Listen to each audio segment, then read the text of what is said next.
Kind of want to give a trigger warning. I feel like it probably needs to come with that. My section is really hard, and I like to kind of talk about it as like sitting in the ick, right? Because like we're gonna have these conversations about what these children have experienced. We're kind of all gonna sit in this grossness together as we talk about it, okay? So, I don't know who wooed. Okay, so like I said, this isn't gonna be pleasant, but we share this information to help you have some empathy when working with your campers, because if we understand some of the things that they've experienced, it's easier to understand where they're coming from. So, in your manual, you will read about neglect, physical abuse, sexual and emotional abuse. So at camp, all those different types of abuse and neglect could be present, but most commonly, at camp and in general, neglect is the most prevalent. So, but again, all of them are represented. So, abuse and neglect has no bounds. It could happen to anybody, like any child at any time. It doesn't matter. There is no socioeconomic or race bounds. And there are over 3 million confirmed cases of child abuse in our nation annually. Our country has one of the worst records among industrialized nations, losing on average between 4 and 7 children every day to child abuse and neglect. So it's a pretty staggering number, which just further shows why we need more camps, right? We need better advocacy for our children. In Illinois, there are 16,777 kids in the foster care system. In Iowa, there are 10,738. So again, pretty staggering. So physical abuse. Non-accidental physical injury. About 18.3% of the cases are physical abuse. Like I said, neglect is the most prevalent. That is about 78.3.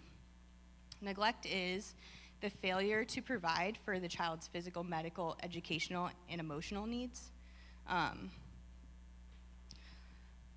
Emotional neglect is really hard to prove, right? So emotional includes not providing for physiological care or allowing them to use alcohol or drugs. Neglect can also include abandonment, so a child that's left alone for long periods of time, or disappears without warning. And then sexual abuse is 9.3%. Emotional abuse, which like I said, is really hard to prove. So it's constant criticism, threats of or rejection, withholding support. It's 8.5%. The annual estimate of children that die of abuse is 1,720. That's 5 per day. So again, like I said, we're gonna sit in this ick together. This isn't fun to talk about, but it helps us understand why what we're doing is so important. We have a short video that we're gonna go ahead and play. I'll let Brandon put that up.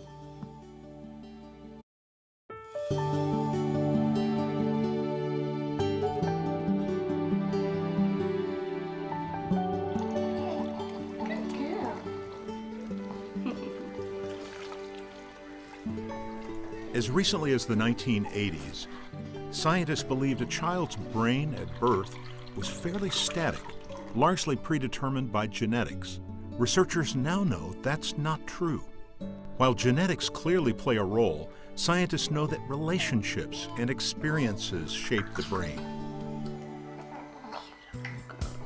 Think of a developing brain like a multi-storied house under construction. In this chapter, we'll explore the basics of brain development and help you understand how early traumatic experiences can design a different house. When we're born, our brains are teeming with more than 100 billion neurons or brain cells. Under optimal conditions, when our needs are met consistently by nurturing caregivers, You got a red ball. our brains thrive. These neurons connect in complex and vast networks, much like the electrical wiring in a modern home. The baby comes with all this wiring, but it's the human interaction. Looking into the eyes, being held, hearing the song of my mother, feeling the strong shoulder of my daddy, that begin to make the brain develop in very, very important ways for all of the life skills that will come. At birth, the lower floors, or the downstairs part of the brain, is firmly wired in place by genetics, allowing a child to breathe, eat, sleep, and hear. Survival functions are rooted here. Very few connections in the upper floors are formed. These more sophisticated parts of the brain govern higher functions: complex thought, reasoning, emotional processing, memory, speech, and most importantly, the ability to regulate our behavior. It takes time and repeated experiences for this circuitry to develop and become hardwired in the brain. When a child experiences trauma, abuse, neglect, or other risk factors, it can skew the wiring of the brain, as well as the structure and the chemistry. The lower, more primitive survival part of the brain can overdevelop from reacting to fear, while the critical upper floors may underdevelop and suffer. In the book that I wrote with Dan Siegel, The Whole Brain Child, we talk about an upstairs brain and a downstairs brain. For some kids, Dr. Bryson is a psychotherapist at Pediatric and Adolescent Psychology Associates, Director of Parenting Education for the Mindsight Institute in California, and best-selling author along with Mindsight Executive Director Dr. Dan Siegel. the upstairs brain is the more sophisticated part of the brain. It's our cortex that takes a long, long time to develop. And it's the part of the brain that allows us to regulate our emotions and calm down our bodies, understand ourselves, understand other people, and really be able to make good choices and be flexible and adaptive. The downstairs brain is much more primitive. It's actually really well developed at birth, and it's the limbic area and the brainstem connected to the body. And that part of the brain is much more reactive, and its job is to kind of constantly be watching for how to keep us alive. Dr. Bryson's research and studies in attachment science, child rearing theory, and interpersonal neurobiology have made her a sought-after expert contributor with appearances on Good Morning America, PBS, and Red Book magazine. She says trauma triggers the watchdog part of the lower brain, called the amygdala, to work overtime. And its job is to constantly sort of scan the environment, to be paranoid a little bit, to be watching, is everything okay here? Am I okay? Am I safe? Is anyone out to get me? Can I relax? And that part of the brain is always appraising what's going on around us, reading faces, reading the environment. Do you like bubblegum? Yeah. No. Okay. When children feel threatened or overwhelmed with fear, they may fight, run away, or shut down. The brain kicks into survival response, which researchers called fight, flight, or freeze survival mode. If the brain stays in this state too long because of trauma, it reorganizes around survival at the expense of healthy development of other parts of the brain. So for a child who's had repeated exposure to fearful experiences, whether those be sort of a trauma like a car accident, or whether it's developmental or relational trauma, where the caregiver was frightening or they were left for long periods of time to manage their own fear states. The downstairs brain has gotten a lot of practice being active. It's the repeated experiences that we have that actually activate growth and connection in the brain. So if a child has had a lot of experiences where their downstairs brain that was reactive and fearful, that part of the brain gets really well developed. Whereas then the upstairs brain that knows how to calm that fear and kind of do that self-soothing, like, oh, that was a scary noise, but I'm okay now. That part of the brain may not be as well developed in children who have had repeated fearful experiences. The impact goes beyond the upper and lower floors. The fear and stress of trauma also affect the left and right hemispheres of the brain, which help coordinate logic and emotion.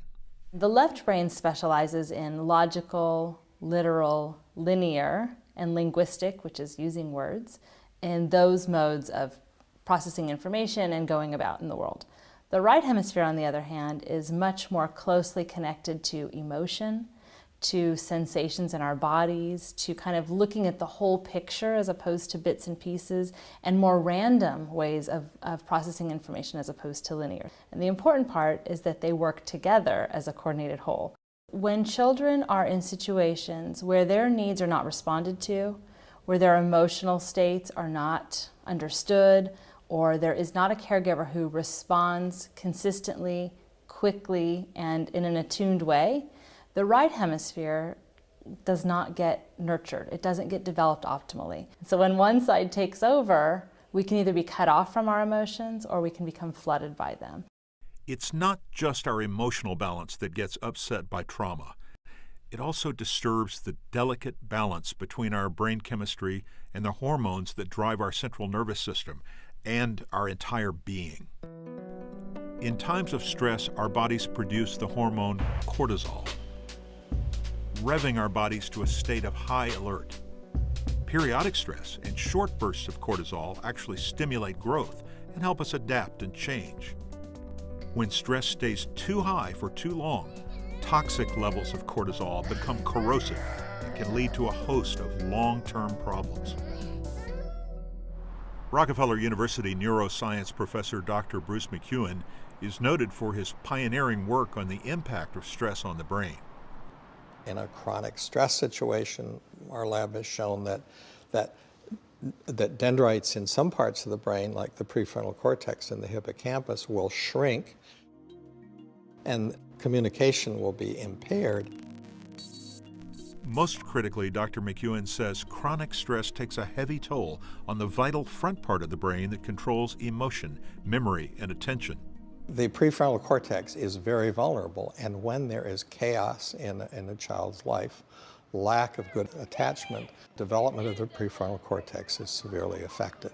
And it's involved in the downstream control of everything that's going on, whether it's impulsivity, whether it's aggression, anxiety. It helps control mood. It helps a person make decisions when to stop something, to do something else. It's the brain area that is so important for self-regulation, which is so important for success in everything that we do as adults. Dr. McEwen is a best-selling author, former president of the Society for Neuroscience, and expert contributor for the PBS series This Emotional Life. Early life adversity and toxic stress is often associated with increased frequency of disorders like obesity, diabetes, cardiovascular disease, as well as brain problems such as substance abuse, antisocial behavior, depression. When a child stays in elevated states of stress, that cortisol stress hormone washes over the brain and washes through their body. And we know that brains that are exposed to chronic cortisol look different from healthy brains. And I'm wondering if we can outline the paper. Doctors Karen Purvis and David Cross have conducted extensive testing on children who have experienced early harm. They've found severe imbalances in cortisol and neurotransmitters. Neurotransmitters are the chemical messengers the brain sends the body. Some excite and some calm, and trauma can dramatically upset the balance. A young child who is getting optimal care has a balance in the brain chemistry. The chemicals about I'm afraid, I'm hungry, I'm cold, those are called excitatory, are balanced when the caregiver comes and gives warmth. And then the chemicals about I'm safe, I'm fed, I'm loved, we call those inhibitory, come into play. And so this child has excitatory but then inhibitory. So there's a balance in the brain chemistry. If a child has early trauma or harm, even brief early trauma or harm, these systems become imbalanced so that I'm afraid, I'm hungry, I'm scared, I'm lonely takes precedence. And there's very little of what would come when the needs were met. For children that we have seen over the years, and we've done neurotransmitter tests to test the level of this chemistry on more than 2,500 children. And what we find is dramatic levels of excitatory neurotransmitters, dopamine, beta-phenylethylamine, norepinephrine. We find glutamate that causes seizures very high in many of the children.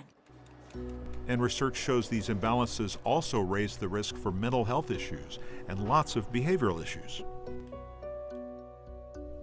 The takeaway message is this: trauma damages the brain, especially a young developing brain.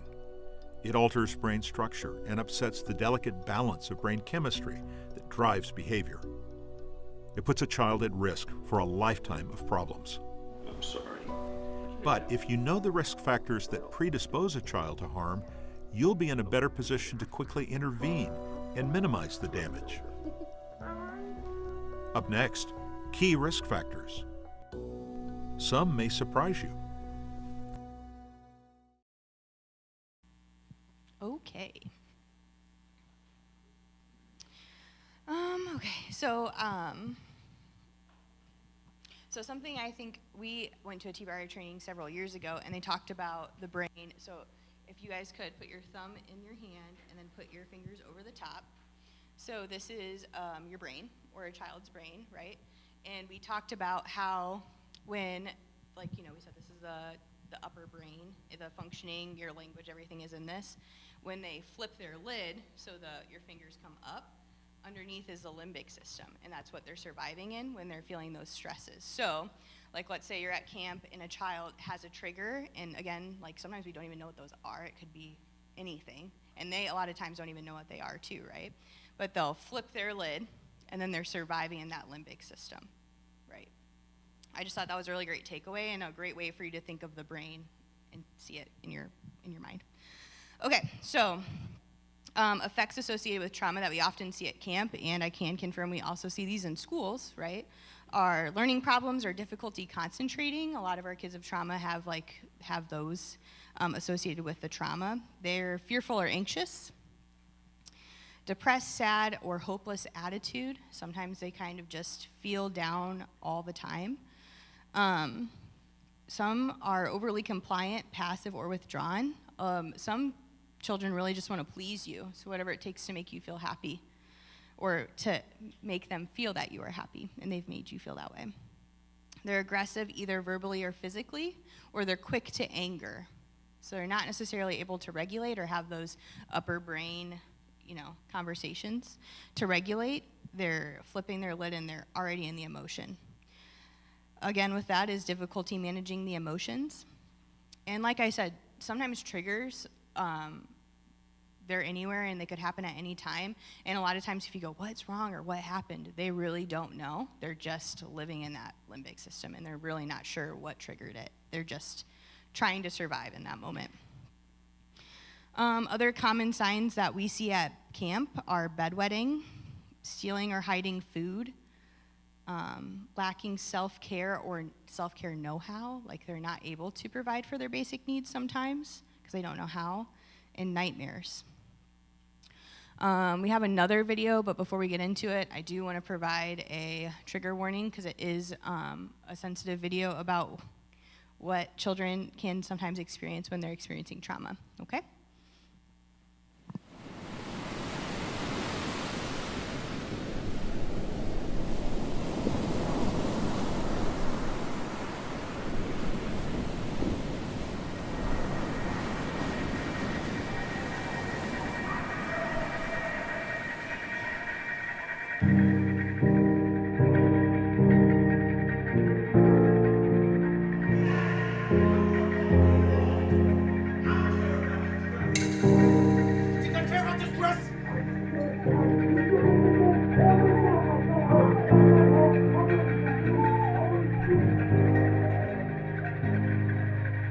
Sometimes someone hurts you so bad.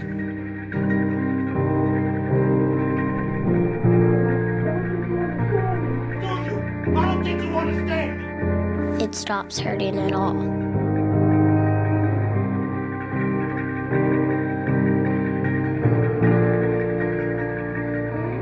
Until something makes you feel again. And then it all comes back. Every word, every hurt, every moment. How could you ever understand where I come from? Even if you ask, even if you listen, you do not really hear or see or feel. You don't remember my story. You haven't walked my path. You haven't seen what I've seen.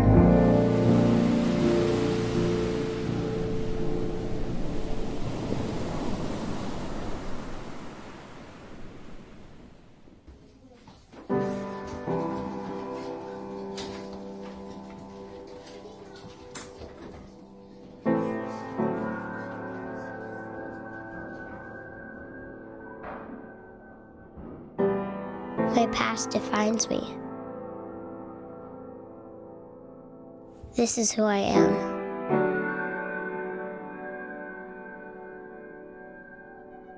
I am unseen, unheard, unwanted.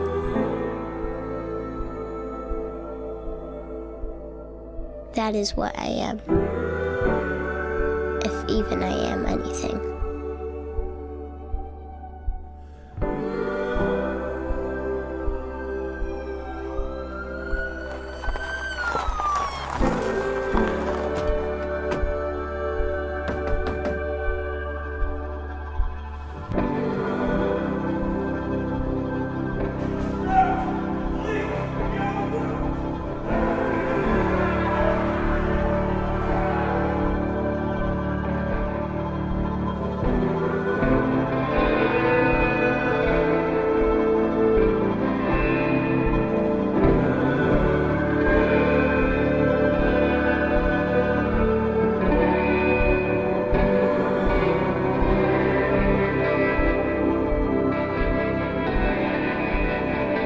It seemed like the same thing that held me up forced me down. And the world turned upside down, and order disappeared.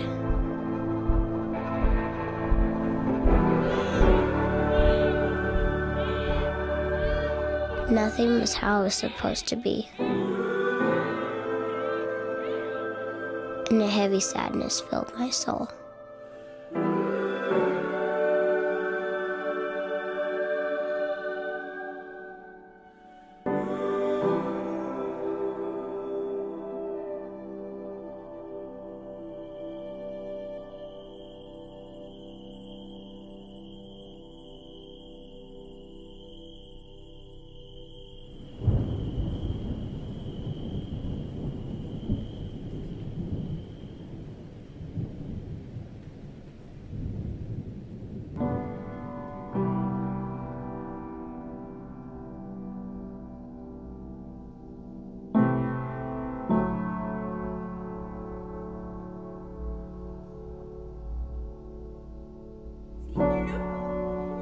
Deeper and deeper I fell within myself.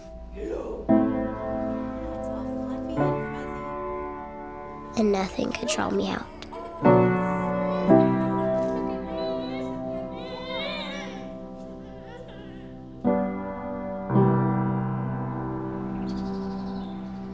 Trapped in the misery of my life.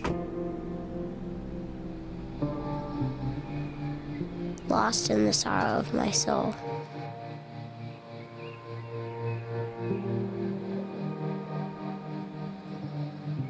Unable to see the light.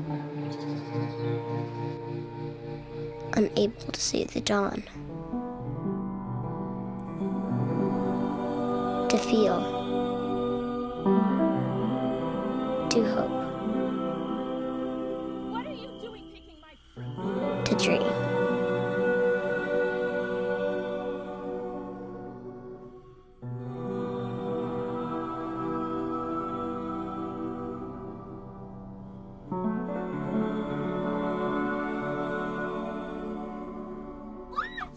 And I found the darkest days of my life kept coming.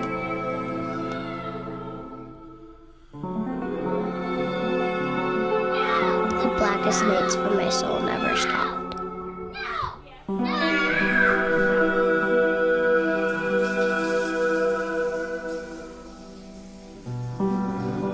It seemed like it was always nighttime and nightmares, and never morning.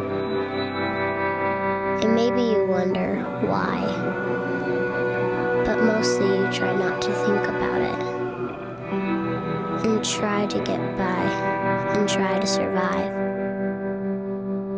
And all the other stuff seems so much like nothing, compared to just wanting the most important things back again. Like wishing you could see your mama's smile again, and hear her sing that one favorite song that always calmed you down when things were all messed up. Or if you couldn't have her back, at least get to take care of your baby brother. 'Cause you know he needs you. And he's gonna be so scared all alone. And who's gonna hold his hand and whisper it'll be all right to him? And who will whisper it to me?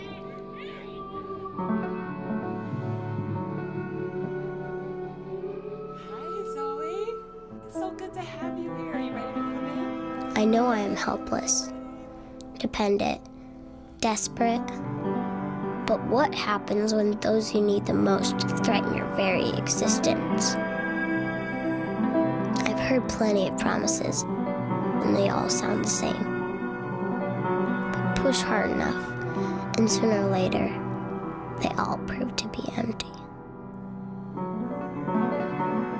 The sun comes up every morning, but do you know where? Each place it's somewhere different. It's hard to find east when you keep moving around. But at least it comes. It always comes. I've come to depend on that.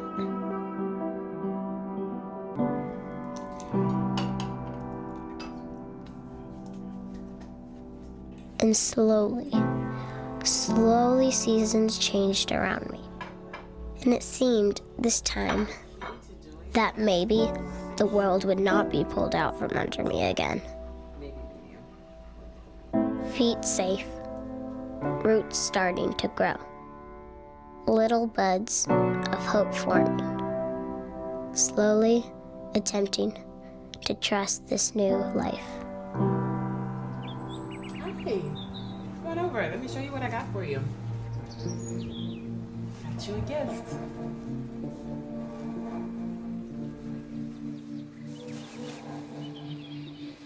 I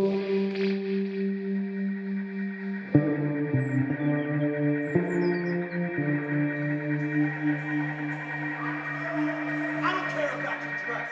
You think I care about this dress? I don't think you understand me, do you? I don't think you understand me.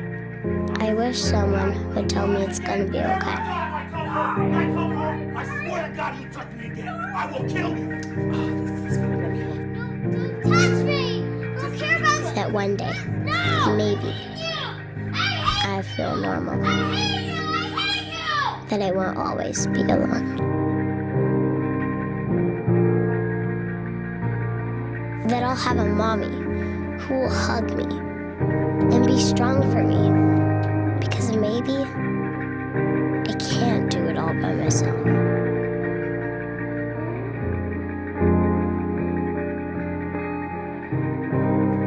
Hi, yes.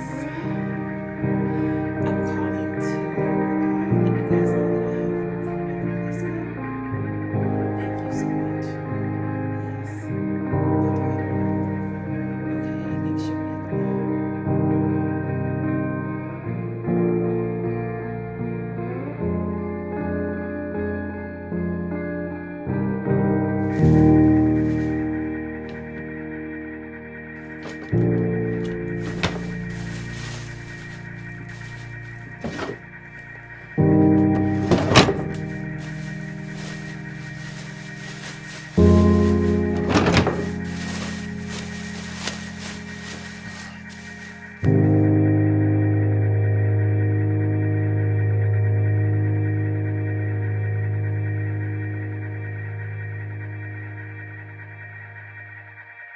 This, my past, my history, my story, is not my fault.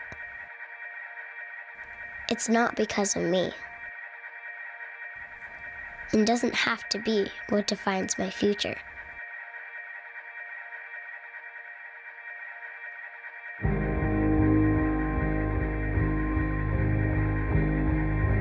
I am lovable. I am worthy of care. And that glimmer of light, it makes all the difference. The glimmers of light give me hope that someday my summer will come.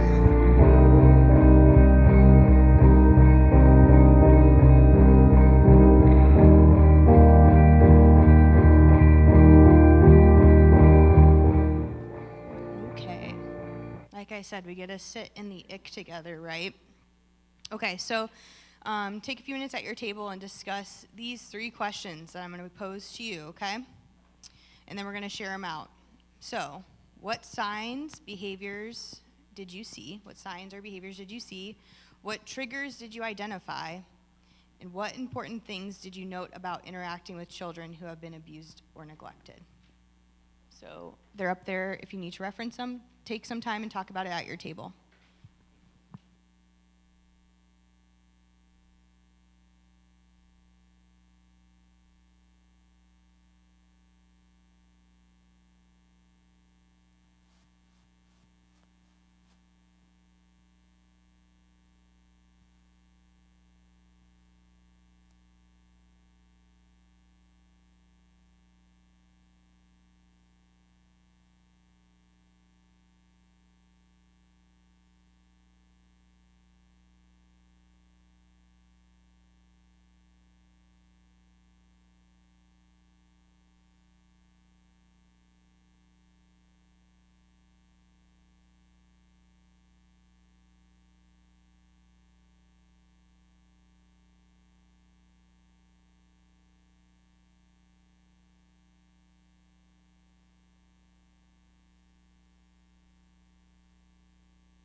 Okay.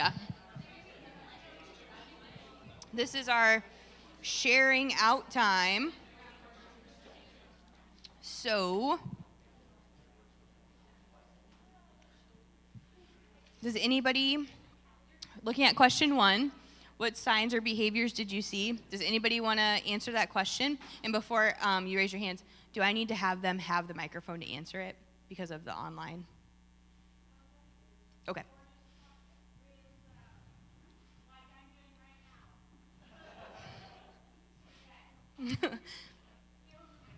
Okay, cool. So what signs or behaviors did you see in the video? Anybody have something? This is gonna be fun.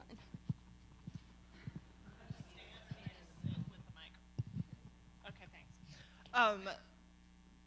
I've seen this video quite a few times, but this is the first time I noticed that during the family meeting with the social worker, not only was the daughter like completely aloof, but like the brother only calmed down when he was handed back to the sister because she took on such a maternal role during all the abuse.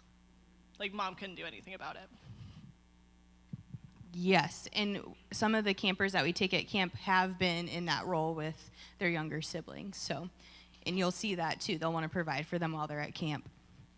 Anybody else? What signs are?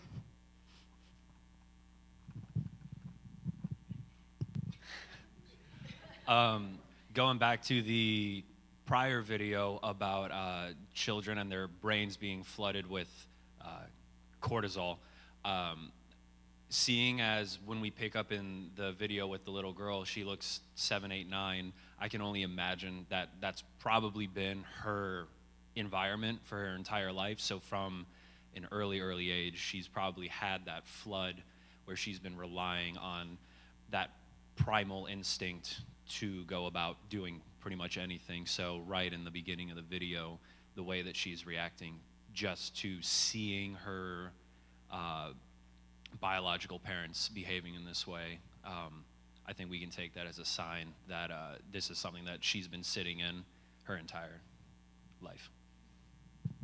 Yes, that's great.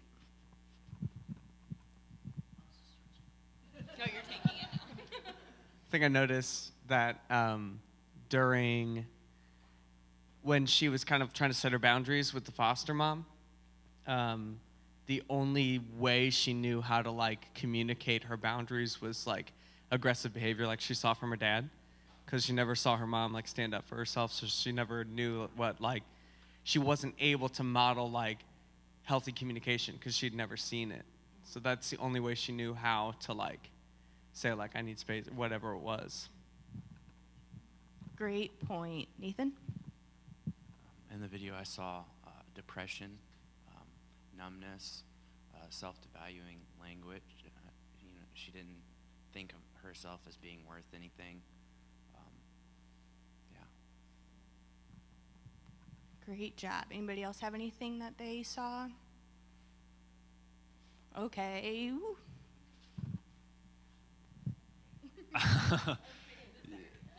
She, during the dialogue as she's narrating, at one point she's referencing how much she's thinking about tomorrow, how much she's thinking about the next season, I think is one thing she said.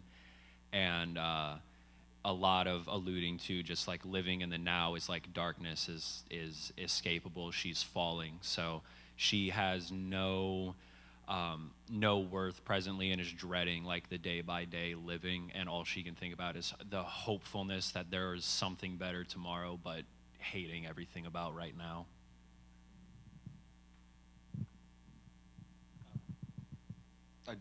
We were talking about this at the table that last year at camp I noticed that my guy could not read, and I'm sitting there saying, okay, well just try it, I'll help you out. And the more I did that, he just withdrew, and I'm physically was bowing his head and retracting away from me. Like, oh, that wasn't a good thing to do. So what do? Just read it for him? Yeah, and that's what I ended up doing all the time.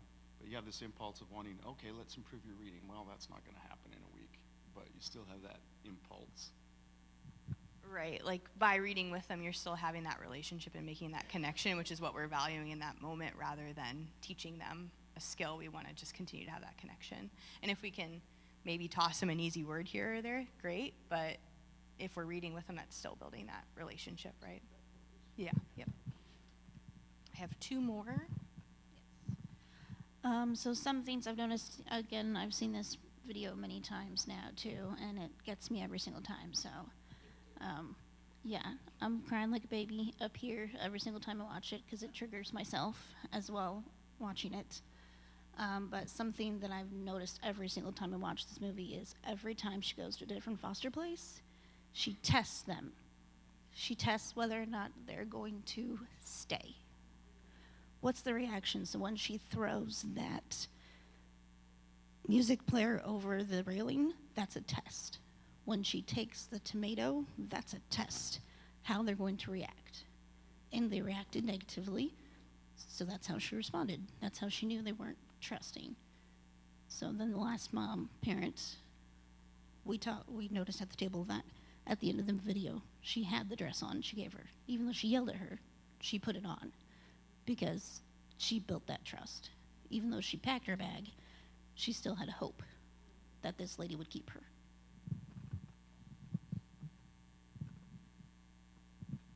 I guess when I was watching her pack her bags, that's her only control, to make sure that she gets her belongings and can take that stuff with her, because in her mind, she's leaving at home.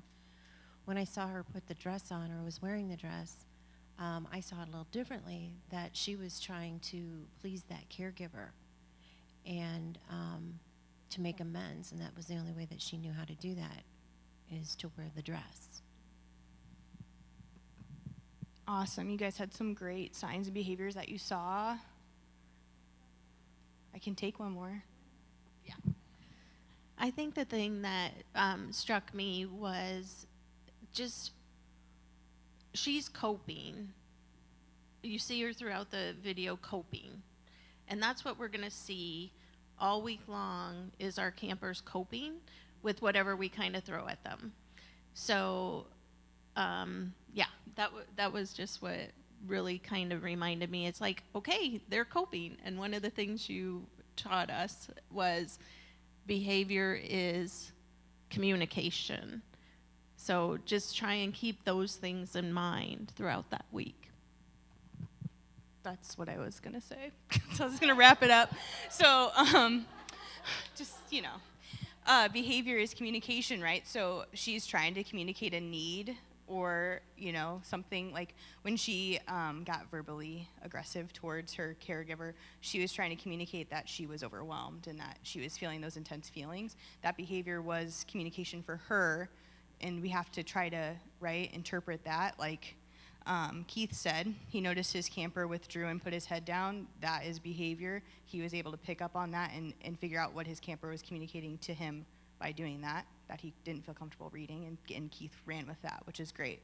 So throughout camp, we have to be intuitive and pay attention to our campers to know what they're trying to tell us, not just with their words, but with their behavior and their body language, right? All right, so the next one is, what triggers did you identify? Anybody see anything in the video that they identified as a trigger and are willing to share?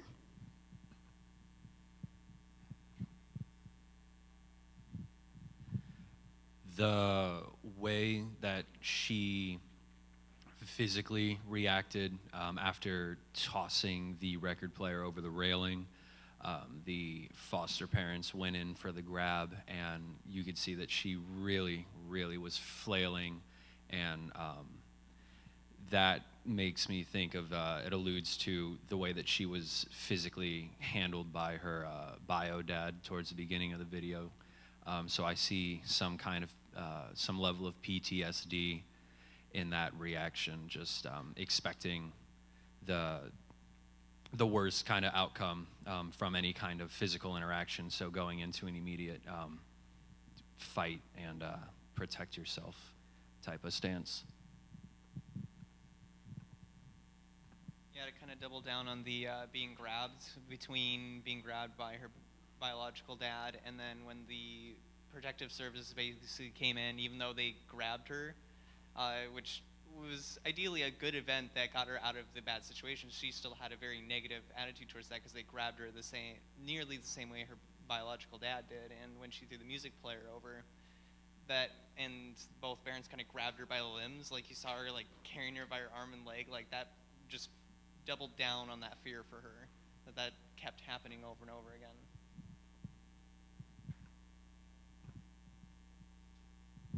Kind of in that same scene with the social worker initially with the police showing up, granting a lot of assuming here that girl probably has never had a positive association with the police. So seeing the police show up at her house coming after her dad is probably a huge trigger for her too. Excuse me, too.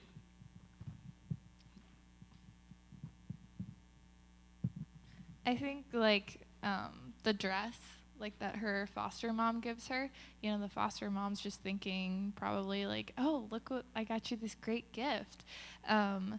But you know, whether she like actually realizes why the dress upsets her or not, like when that little girl gets that dress, you know, it reminds her to some extent, whether she realizes it or not, to back when she was seeing her mom being abused, back when her dad was yelling at her mom, like, you think I care about this dress, and like, you know, and so all those overwhelming emotions just, and that feeling of unsafe, not being safe, just it all comes back. Right, the dress looks like it's a neutral stimulus, but actually it's a trigger for her because what we perceived to be a neutral stimulus was a trigger for her and had her have that outburst, right? I'm gonna go ahead and move on to the third question. So what important things did you note about interacting with children who have been abused or neglected? You see in the video, the last caregiver actually got down on her eye level, and we talked about that at the table. Emma brought it up. But yes, I've learned that through foster care and in child development, working with kids in general, if you get down on their eye level and communicate with them, to them, not over them, they're going to respond better to you. It shows them that you actually care and you see them. Right, and we know that brain development through trauma can be, the progress can be slowed down or it could be stunted, and so we know that their emotional age could be a lot younger than their chronological age, and so we have to be able to meet their needs where they're at. Anybody else notice? Oh, thank you. I think with like asking questions is important, because when she was picking the tomatoes or whatever they were, big strawberries, I don't know. Round strawberries with no seeds. Oh, fruit or vegetable. She didn't necessarily know she was doing anything wrong because she's so used to like doing everything like with no one watching, taking care of her brother. Just like asking questions like, what are you doing? Like making a teachable moment instead of like the trigger was yelling at her immediately when she was doing that, you know, so it's not going to get you anywhere. Yeah, trying to redirect in a different way. I noticed how the positive caregiver invited her into an activity with her, like invited her to make eggs with her. And so like if you don't force a child into an activity, if you just invite them in, that's a good way to work with kids and interact with kids like that. Right. Anybody else note anything? Yes, this side. You know, I'm a little competitive too, so it's like, come on guys. Just when they were reading the book and she was ripping the pages out, you know, it's like, you know, she just was calm, she walked away, she gave her space. So if you take what they say personally, you've already lost. So not getting into a power struggle and staying calm, and it's not about us, it's about our kids. And so. Thank you. And was it Sam? Okay. I was going to say the exact same she did, but I'll just add one more thing to it. I forgot what it was. My bad. All right. Yeah. Kind of piggybacking off of what she said, another thing is when those kids kind of start to reach that point where they're starting to recede, I think it comes from such a a deep place of good intention where, you know, you want to ask, like, what's going on? How can I help? What do you need? But the more, in some cases, the more we're trying to address them, the more that we're trying to communicate and understand, the more we're pushing them away and making them recede even more. And I think that we have to be very vigilant of, you know, which side of the line are we on? Are they being receptive to what we're saying, or is me kind of coming at them, making them fall back even more? Right, you might be talking at them and kind of berating them rather than allowing them that space to figure out what's happening.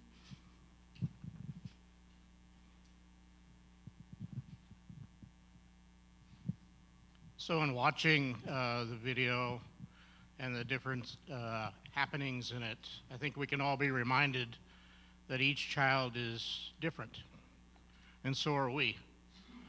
And so something that's positive to us can be something that triggers a very traumatic event in their life. And when those come out, again, to reiterate, it's not personal towards us. It's them acting out about something that hurt them very bad. And so we're there to make a good day for them. And then sometimes we have to sit back and say, hey, we gotta not be normal sometimes too. Yeah. Oh, that's funny. Okay, I'm gonna keep moving on forward.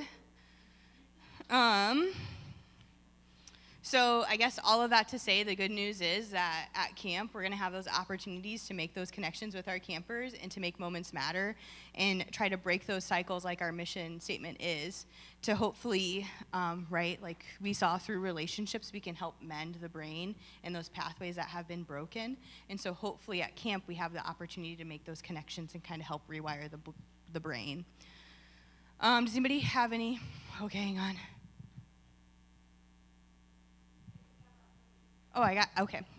I need 3 takeaways or 3 questions about this section. And then if not, I'll talk at you for 3 more minutes, so take your pick.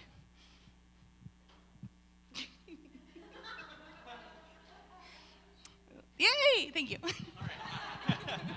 So, especially when we were watching the video and it was talking about how relationships build the development of the child's brain, it just reminded me a bit, because I got my major in communications, and it made me think about how there's only, like, you know, in communications there's only one law, whereas like physics has a lot of laws, so it would always happen no matter what, no exceptions, none ever, never, ever.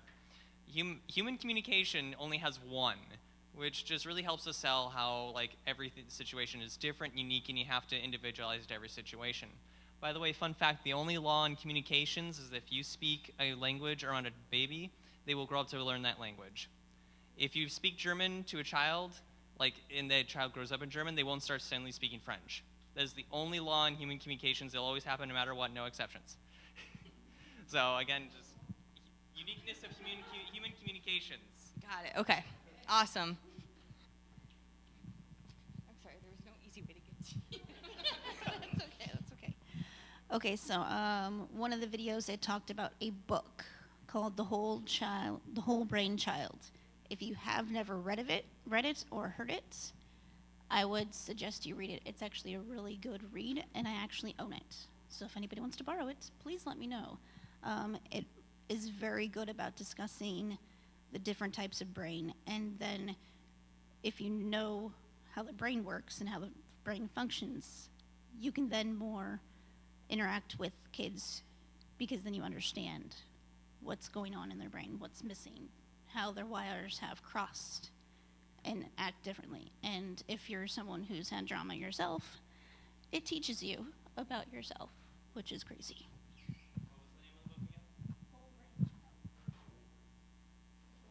Can I have one more takeaway or question? Linda always coming in with a...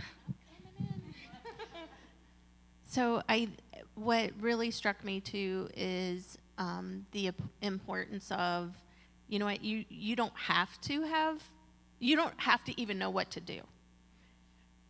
Just stay with them. Just stay with them. keep that connection, follow them around, hold their hand. You don't have to have words, right? Because behavior is communication, Huh? Oh, this is Linda Carlson, my aunt. And Linda, what's your role at camp again? You're assistant director. Gee whiz. Huh? Oh, she told me to. Anyway, so Linda Carlson is the assistant director. She's wonderful. Great to have his family, but dibs. So. I think that's all I had. 10-minute break. Yay!